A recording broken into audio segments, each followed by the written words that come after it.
Hey guys, welcome to Accuracy Solutions, and here we have the Mako Chassis. So this Mako, it's a little bit smaller, a little lighter, a little more nimble than its bigger brother, the Baby Orca. And you can just see kind of the size different. This is a dual tube bipod extender. This is also a dual tube, and you just see the kind of the size difference there. A couple of other differences. This fore end is contoured a little bit differently, where this one's flared out just to make a little more room for the larger bipod extender tube. Also has a little bit more higher weight rating for the barrel of action. So that's kind of the big difference between the two Baby Orca and the Mako Chassis. But with that said, they're both made out of micarta, which is very pleasant to shoot, kind of dampening the recoil just a little bit. You don't have that shockwave going into your shoulder. And other than that, they are very similar. So let's just go back here to the buttstock.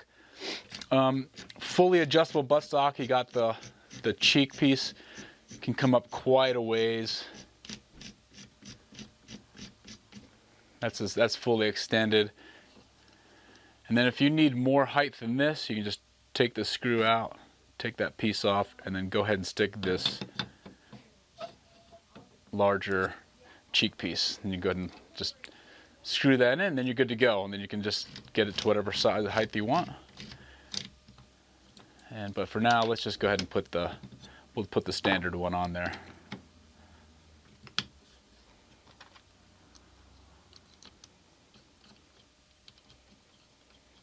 Okay, once you find the height that you really want, for me it's kind of around this range, then you can go ahead and lock those into place with the set screws on both sides.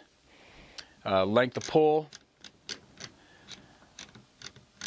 also has quite a range for the length of pull, and then you can also take your butt pad, and that can be adjustable up and down as well. And then both the screws on this or the cheek piece can be put on both sides. If you're a right-handed shooter or left-handed shooter, you can stick that wherever you want, so you don't have a screw sticking into your face. Again, with this length of pull, you get it to where you want it, and then you just go ahead and lock it down, and then you're going to be set, and everything will be set the way you want it. Bag rider, fully adjustable bag rider. This is the full length, full adjustment you're going to get out of that. There's also different feet you can put on it. You can have different angled ones or longer feet you can stick on it, and they just screw right onto the bottom. So you have that option there as well. All right, so going forward from the adjustable buttstock, we do have a bubble level. It's always nice to see and make sure that your rifle's level before you break off that shot. So it's conveniently located right underneath the scope. Got that bubble level. Available in right-handed or left-handed.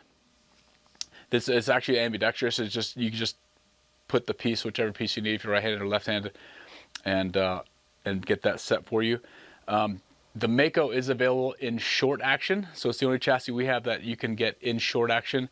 So you have short action, long action, and then the extended long action, the CIP length long action for the larger magnums like 300 Norma or 338 Lapua.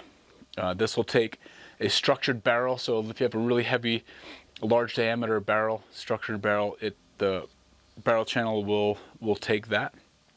And let's talk a little bit more about this fore end. You'll notice here we have this line of screws. So if you want to take those out and stick a Picatinny rail on there, now you can stick your rangefinder on the side of your rifle pretty easy. That's just an additional option if you want.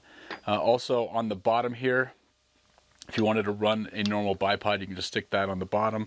Or if you're an Orca, like a Swiss guy, you can go ahead and stick that on the bottom there as well. And then that takes us to the bipod extender. So this is a dual tube, so it has two tubes that gives you two lengths of adjustment. And then if you need more, you can really stick that thing out there.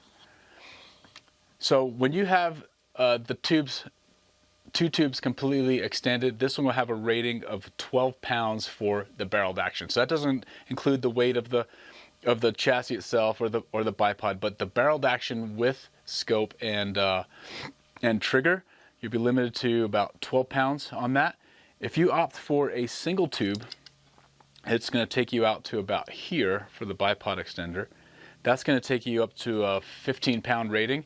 And then if you opt to not have the bipod extender at all and you just want to go ahead and run this just like a traditional chassis, you can go ahead and make it a fast ready. So it'd be a fast ready plug. It just goes on here, removes the bipod extender system completely, and then you're going to be up into the 20-pound barreled action weight for the Mako chassis. So contrast this off the Orca. So the double tube Orca, if you completely extend this out there, you're going to have a 30-pound barreled action. If you go and opt for the single tube, you're looking at 35, and then if you go fast ready, then you're going to be at a 40-pound barreled action for the Baby Orca. So hopefully that video helps you guys. If you have any questions, go ahead and jump onto the website and shoot us a note. Give the shop a call. We'll do our best to answer whatever questions you have. And yeah, hopefully one day we'll see you guys at the range.